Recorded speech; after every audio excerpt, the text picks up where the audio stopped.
It's difficult to imagine that one person could cause a 3-decade-long diplomatic dispute between two countries. But in 1989, an unsuspecting gardener named Kriongkrai Tekamon did just that. Working at the palace of Saudi Prince Faisal bin Fahd, Kriongkrai had access to the royal jewels and a lust for the ultimate get-rich-quick scheme. Surely Prince Faisal, grandson of the first monarch and founder of the country of Saudi Arabia, wouldn't notice a few missing precious gems, right? Well, in this case, a few is an understatement because he swiped a royal pendant worth a whopping $20 million. But was this pendant cursed? It's a story with many twists and still unsolved mysteries, and is today known as the Blue Diamond Affair. The Blue Diamond Affair gets its name from an extremely rare 50-carat blue diamond that's larger than the infamous Hope Diamond. This was said to have been among the items stolen from the Saudi prince. Whether this particular blue diamond even exists, however, is still up for debate. The matter is unclear and shrouded in mystery. Perhaps the old lady from Titanic went ahead and dropped this one in the ocean too. She has a bad habit of doing that sort of thing.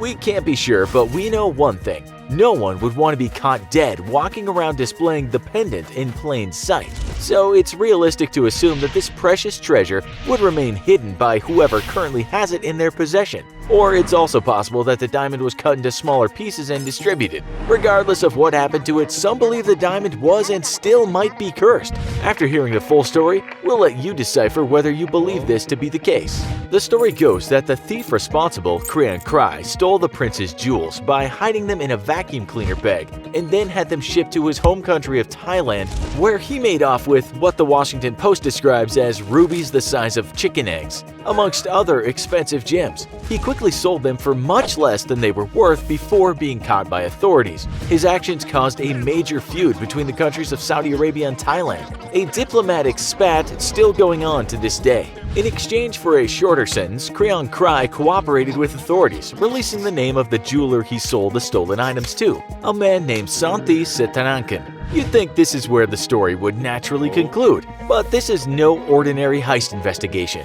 The stolen treasure was recovered and returned, but up to 80% of the loot was uncovered to be fake, replicas of the original jewels, and poor ones at that. And worst of all, the most precious of them all, the blue diamond, was nowhere to be found. As you can guess, this made the Saudis more than a little upset. Adding salt to the wound, the wives of various top Thai officials were rumored to be spotted at different events wearing pieces of what looked suspiciously like the missing jewels of Prince Faisal. Many high-profile Thai officials spent years attempting to cover their tracks, wanting to stay as far from suspicion as possible while protecting their reputations. Who could blame them? After all, no one would want to be wrapped up in an international mess of this magnitude. The dispute progressed, and things soon took a very dark turn for the worse. Infuriated by the still missing and fake jewels, the Saudis sent a group of emissaries to Thailand to investigate the matter of the Blue Diamond Affair further. Upon their arrival in 1990, however, 3 of the Saudi diplomats were murdered in Bangkok,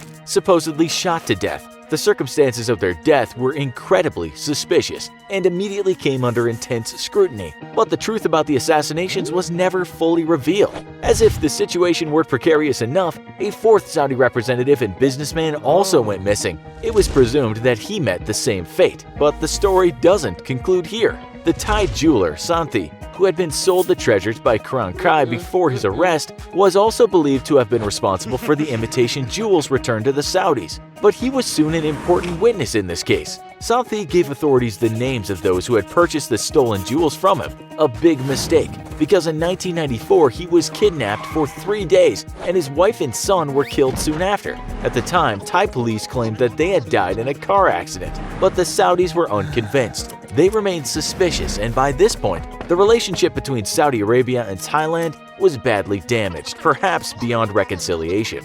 The whole Blue Diamond saga damaged diplomatic ties between the two countries, to the extent that Saudi Arabia refused to renew visas for Thai workers within the country, resulting in many Thai citizens being deported back to Thailand. It seems that the Saudis were not about to let this matter go to rest, and as late as 2010, thousands of Thai visitors were refused travel visas to Mecca. The permits were withheld, supposedly due to a technical error, but probably more likely due to an old grudge the Saudis continue to hold against Thailand. To make matters worse, Saudi Arabia banned its citizens from visiting Thailand as tourists. To this day, Saudi citizens still need to obtain special permission to visit Thailand. Additionally, the number of Thai workers in Saudi Arabia is greatly restricted.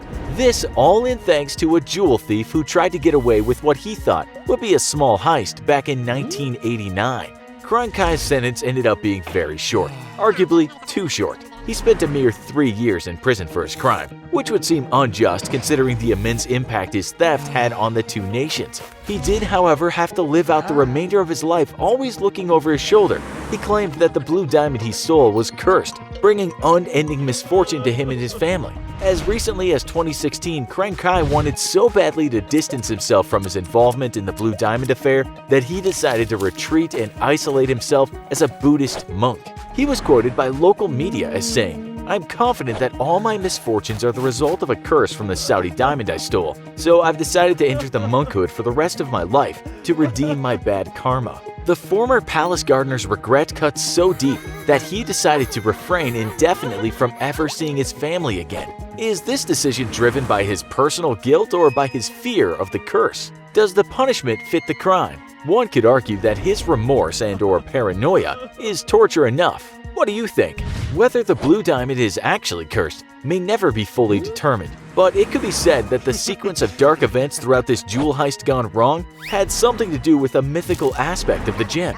Perhaps the murders, betrayals, and strange disappearances were linked to otherworldly forces that were at play, causing the uproar of an entire nation. But we can only speculate at this point. So do you think Kriang Kai unleashed a dark magic by stealing the bling from Prince Faisal's stash? Will foreign relations between Saudi Arabia and Thailand ever be mended over this? Let us know in the comments. Also, be sure to check out our other video, how the biggest diamond vault heist of the century happened.